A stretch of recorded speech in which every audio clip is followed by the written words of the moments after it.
past is because it's the past. The present is what matters. You don't quit. If you're gonna do it to try and be your best. We're in a time right now where people expect perfection. Perfection doesn't exist. I don't know what happened that this is the criteria for living. You're gonna do things, you're gonna make mistakes, you're gonna fuck up. You're supposed to learn and then move forward with the understanding of what not to do. When you are okay with being flawed, it means you can be fixed. So I just finished watching. I know it look a mess. It's okay. No studio. My makeup artist is not here, you know, to put my makeup on and all that. No, I'm just kidding. I'm a mess because I finished watching Kevin Hart's series. I forgot how many episodes, 6 episodes, Kevin Hart.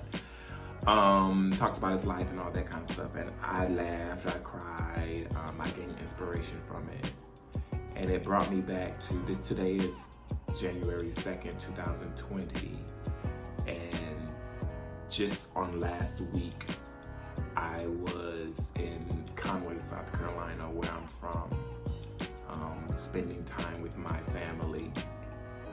I had not really spent a lot of time with them since really 2014. I did go back home for my mom's surgery a few days prior to my 36th birthday in 2017. But it was merely for that. It wasn't to visit, you know, family and friends and all of that. And so for me, I made it my duty to go home. They say home is where the heart is.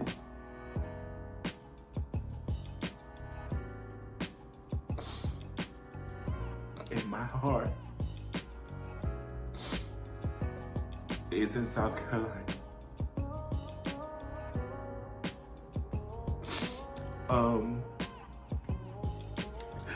I was able to be with my grandmother, who is 80 some odd years old, 85 I believe.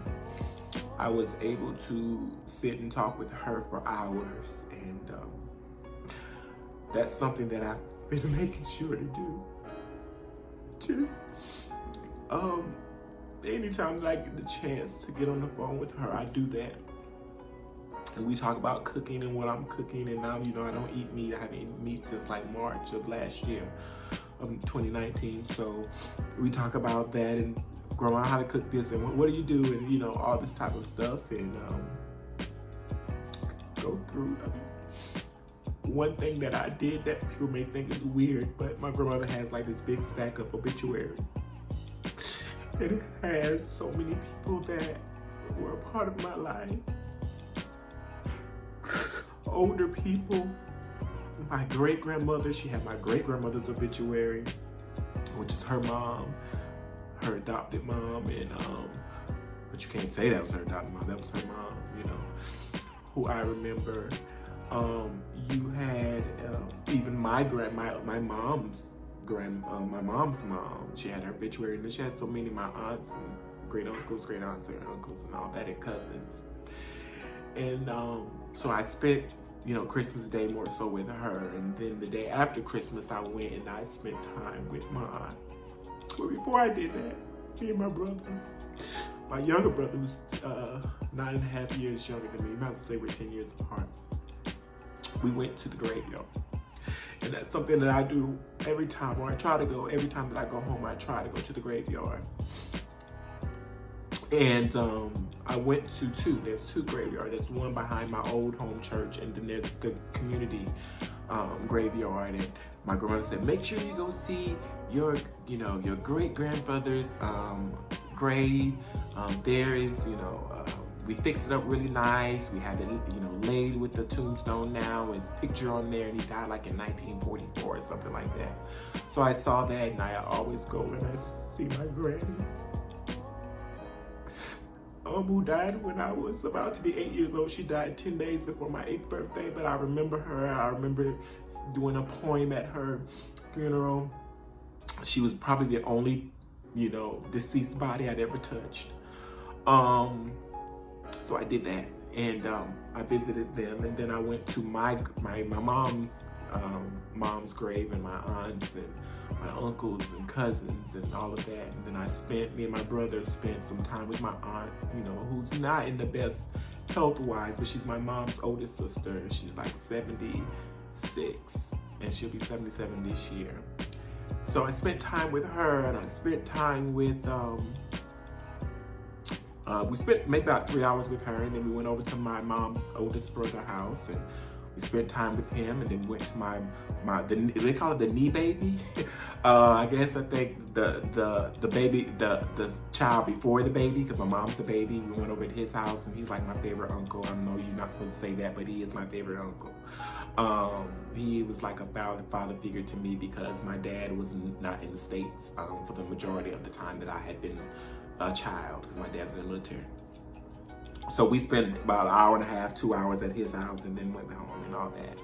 And so on the way back, driving back up to New Jersey and all of that, and taking the trip back home to where I live, where I reside, I just reflected a lot. And so this Kevin Hart documentary on Netflix, I definitely challenge all of you to watch it, no matter what your feelings are of him. I mean, he puts a lot of things into perspective, and what I love and appreciate about him is that he always continues to reach back, if not only to his friends, but just to his family and all of that. And you know what made me want to even do this video, because you know I don't like crying and all that kind of stuff. I don't like showing my emotions like that. But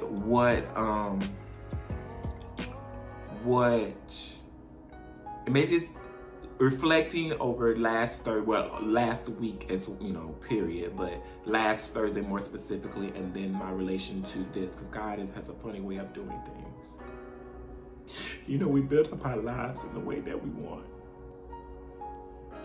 and people only know what they know of you, only what you put out, you know, only what you choose to share. And so that's a part of my videos, just really, you know, well, not my video, but just me doing these YouTube vlogs is just about being transparent and talking about things in my life and how people can relate and this, that, and the other. And there's many other videos that I'll be talking about. But, you know, we build up this life, and sometimes we get so caught up in what we've become and who we are and how people revere us and respect us and love us and hold us up and this, that, and the other, not understanding that we're human. Everybody's human, you know, and I'm not this big celebrity and star. Maybe one day I will, but I want to be a celebrity and a star for all of the right reasons and not the wrong reasons. I would never sell my soul for a check, a like, you know, publicity or whatever, but I was able to just simply reflect in just this moment. That's why I look a mess, because I just literally got off the couch and recorded this video, because it's like my diary of sorts. Is that I have so many friends who I love, and I love them. I also realized that I strayed away from my family, because it reminded me so much of my childhood. It reminded me so much of where I come from, and not knowing if I'm fully accepted. I know you love me, I know you tolerate me, but do you really, like, you know, respect me?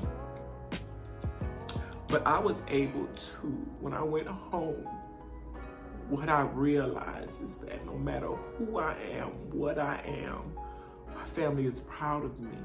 My family loves me, and they treat me like I'm supposed to be treated. And when I can look at all my friends, and the thing that me and my friends do not have in common, because we have a lot of things in common, The things that we don't have, the thing that we don't have in common is blood. When I look at my mom, and I look at my brother, and I look at my cousins, and I look at my aunts and my uncles, and I even see the ones that are now deceased. The one thing that we share in common is the blood that that's running through our veins. And I missed out on my cousin's wedding. My cousin's wedding was that Saturday. I had to go back and come back up on Friday of last week. And I saw these pictures. I just wish I was there to celebrate. I wasn't, but just cherish your family. Go home as much as you can. People are not getting younger, people are getting older. People's bodies are breaking down. And we're taking life for granted. And I just want to say, don't take life for granted. My Goss, Sherman, Hunt, Dowdy, family, I love you guys. And I thank you for loving me and lifting me up and showing me that you do support me and that you'll always be there. And that's all I want to say. That's all I want to say. I have been inspired this week. I have been inspired this month. And there's nothing, when I go back home and I look at all the things that I acquired as a child, all of the things that I was a part of, the history that I made as a child, from elementary, middle, and high school, the things that I accomplished, there's nothing that I cannot do. I've shown that, I've proven that to myself, I've shown that to my community, and I'm so excited of what's to come. So, people are in the new year, and there's nothing no one cannot do without hard work. I love you guys, and remember, respect your family, support your family, and be there when you can. And even when you can't, so that's it. Love you.